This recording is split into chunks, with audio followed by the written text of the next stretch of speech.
Hi guys, welcome to today's video. I hope you all have had some good days and yeah, looking forward to Easter.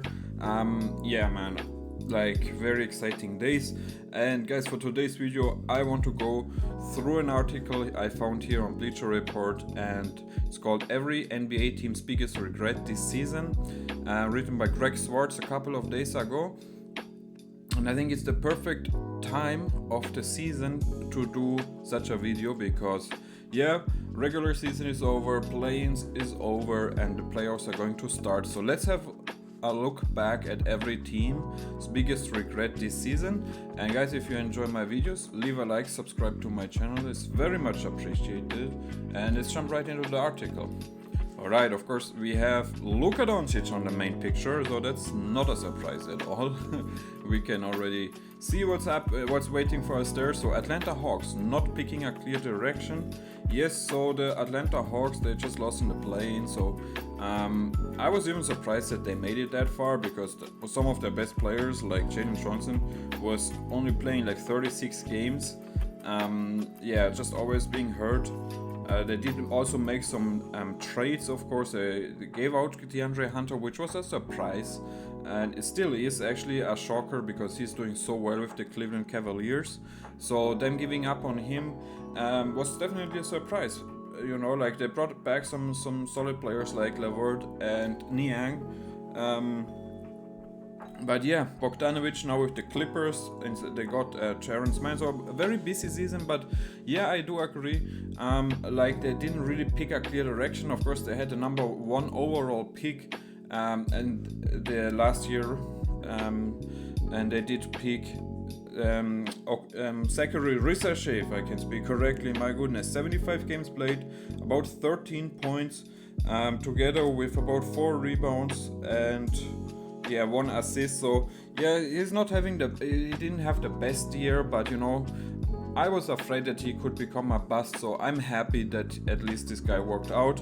I mean, we will see a Trae Young trade at the end of the year. I have no idea, man. Like you just saw in the play-in game how important he is. Yeah, but of course the big surprise was Dyson Daniels, the shooting guard they brought in from New Orleans Pelicans, and averaged like 3 steals per game, which is absolutely crazy. Probably the favorite to win most improved player, we will see. Alright, so that's all I have to say about the Atlanta Hawks. So yeah, I agree with the guy, with Greg Swartz. There's not really a direction here, and I don't know, man. I think there's more trades waiting. Jalen Johnson, Zachary Risashe, those are the building blocks for this team, and maybe we will see a Trae Young trade. Finally, man. It's been long enough, man. Boston Celtics not adding another big. So this a regret, you know. I mean, Celtics very strong, 61 and 21, first in the Atlantic Division, of course. I mean, Jason Tatum, very good year, like he's the leader in points, rebounds and assists on this team. Jaylen Brown 1.2 steals per game, and Derek White 1 block per game as well. And yeah, so they have Porzingis, who played in only 42 games. They also have Al Horford, very important guy, like 60 games played, 42 started, 9 points and about 6 rebounds. So yeah, very important there. Luke Cornett, he's been now there for a while. And of course Xavier Tillman, which you know is a little bit disappointing. He looked very solid on the Memphis Grizzlies early in his career. Now he played in 33 games only, started in 2, and yeah, his numbers are not good, like 1 point, 1 rebound and half turnover per game. So yeah, I don't know, they definitely have to make some changes here at the center position, but they are also they don't have so many options because yeah, they're paying the guys a lot. So you know, like not picking another big like this year, Al Horford really saved them. So but I'm not sure if you can expect the same from Al next year, so they definitely have to work on that. Brooklyn Nets not selling high on Cam Johnson, so they say this is a regret, and I completely agree because yeah, like he had such a good year. 19 points and also 3.4 assists, which makes him the team leader. And yeah, just very good season, man. Very efficient, the top player in this team after the Dennis Schroeder trade, of course, and yeah, they had a chance to move him. Like a team like the Denver Nuggets, I always saw him going there. Maybe my Pistons, but yeah, he's now already 29 years of age and his value is just going down, so they probably want to trade him this off season as long as they can. I mean, besides that, yeah, they're definitely rebuilding. There's some rumors, maybe they bring in a superstar like LaMelo Ball. Him going to Brooklyn, for me, that's a no-brainer. LaMelo, one of the bigger names in the NBA. Brooklyn, one of the bigger teams and bigger markets there. So I definitely see that coming. So yeah, let's talk about the Charlotte Hornets really quick. Drafting Tijan Zaloon, number 6 overall. Yeah, I hate to say it, but Zaloon, whenever I watched the Hornets, like I can't lie, like I didn't watch them too much, but when I watched them, yeah, he struggled, man. He played 60 games, 10 started, 6 points, 5 rebounds, which is not just very young. Like how old is he? Do they say it here? Not really. But yeah, they say like Donovan Clingan was still on the board, Matas Bucelas, Kelalwar, Jared McCain, Dalton Knecht. Yeah, I don't know, man. I don't know. I actually, like, that's a regret. I don't think he's ready yet, man. I'm so sorry to say that, but I always want to see guys succeed, but Tijan Zaloon, I'm not sure. Chicago Bulls not extending Josh Giddey, last file. Yes, now they're going to max this guy out, I'm pretty sure. I mean, he's giving them like 15 points, 8 rebounds, 7 assists. Yeah, and the last games his numbers just were going up, so he's going to ask for like 30 million this year, 22 years of age.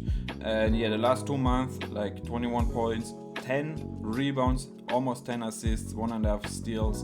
And yeah, he's going to ask for payday. If they don't pay him, he's definitely going to go to another team, maybe the Brooklyn Nets, so a team with cap space. Definitely would love to get him. So yeah, they have to be careful, man. Just extend this guy, man. We always saw what he's able to do. I mean, just because there were some off-court issues, don't do anything stupid, man. Just give the man his money. So the next team up is the Cleveland Cavaliers. Of course, you can't really say they had a regret because they've been the best team. They once had a 15-0 start to the season, so there's not much you can complain about that. I mean, 64 wins says everything. The first team in the Eastern Conference, of course. Donovan Mitchell, 24 points. Jared Allen, almost 10 rebounds. Darius Garland, 7 assists per game.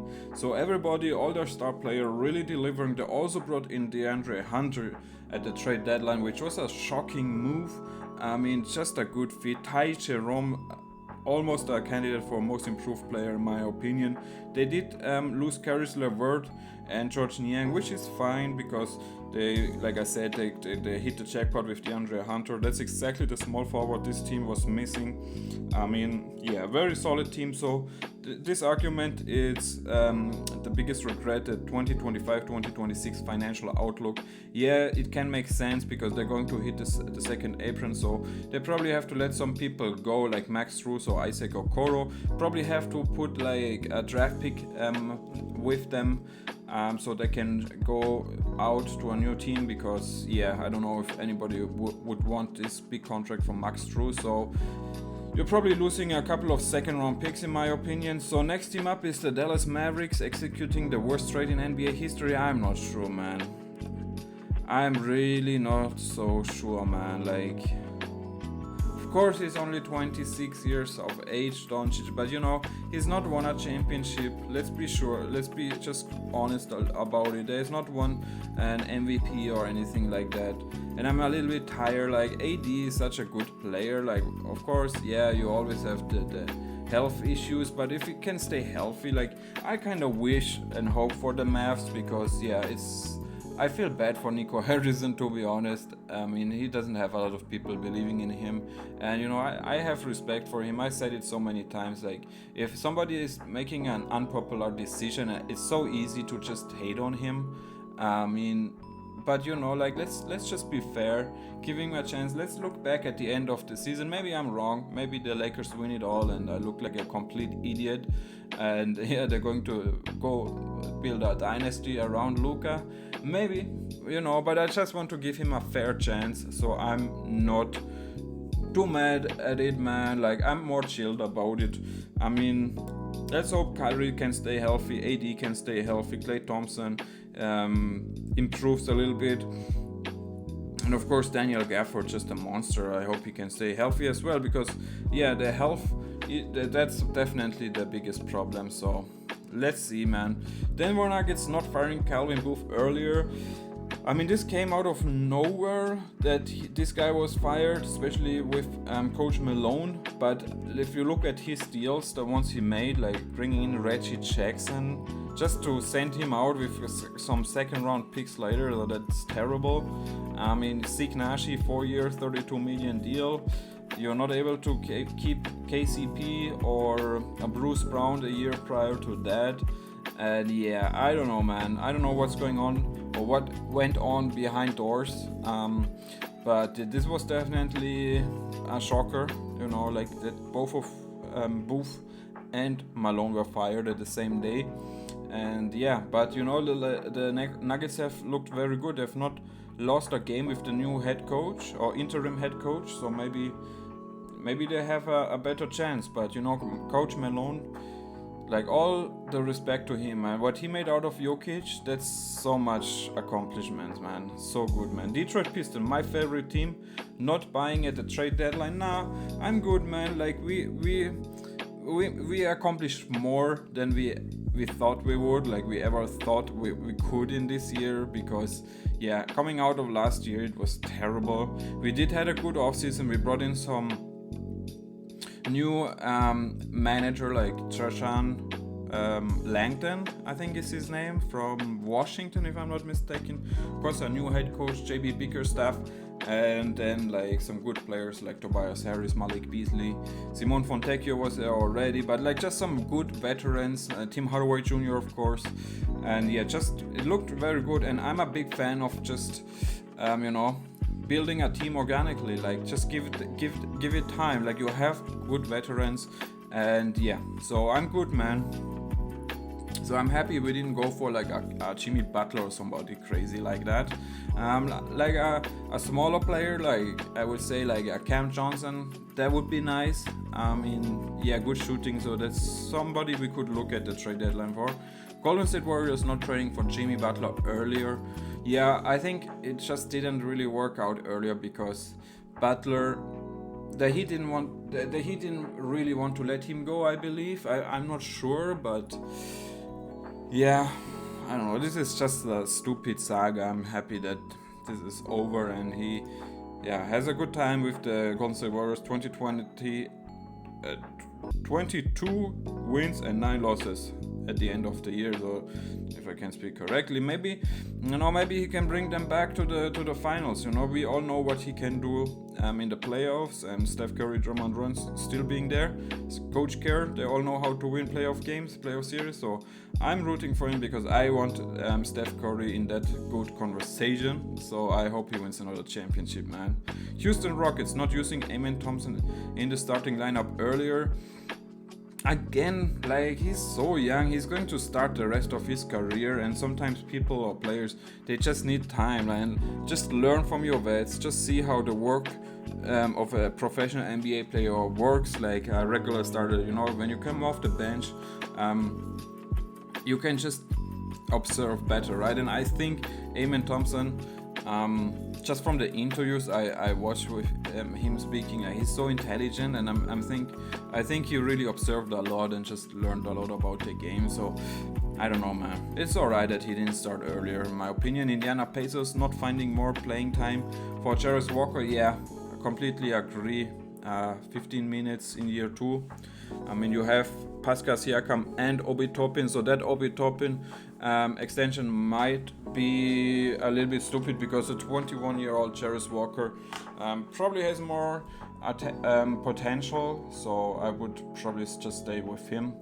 Los Angeles Clippers signing Ben Simmons. Oh, wow, I've not even seen him in a Clippers uniform, man. I've not watched one Clippers game, so I can't really say much about it. I just know that they're very good defending, and man, I just hope that Ben Simmons is going to become that player again. Like, that's just a dream, because he was so much fun to watch, man. Like, there were people, I just watched a video on YouTube, a big journalist, was it Stephen A. Smith or somebody like that, is that like he's going to be like the new captain of this era. Like, LeBron retires, Ben Simmons is taking over, man. That's how it was, man. Lakers not trading for a healthy center at the trade deadline. Yeah, why would you trade for Mark Williams and give up like one of your bigger hopes for the future in Dalton Knecht? Why would you do that? I have no idea. Like, he just can't stay healthy, Mark Williams. So once he's healthy, he's a very good player, but you know, he played only 21 games, so 15 points, 11 rebounds, 1.3 blocks. It's very good numbers. I like his defense, very physical player, very good center, but if you can't stay healthy, it's not worth it, man. So like a Vucevic, Pirtle, Drummond, somebody like that would also be just fine. And Memphis Grizzlies trying to balance two coaching staffs.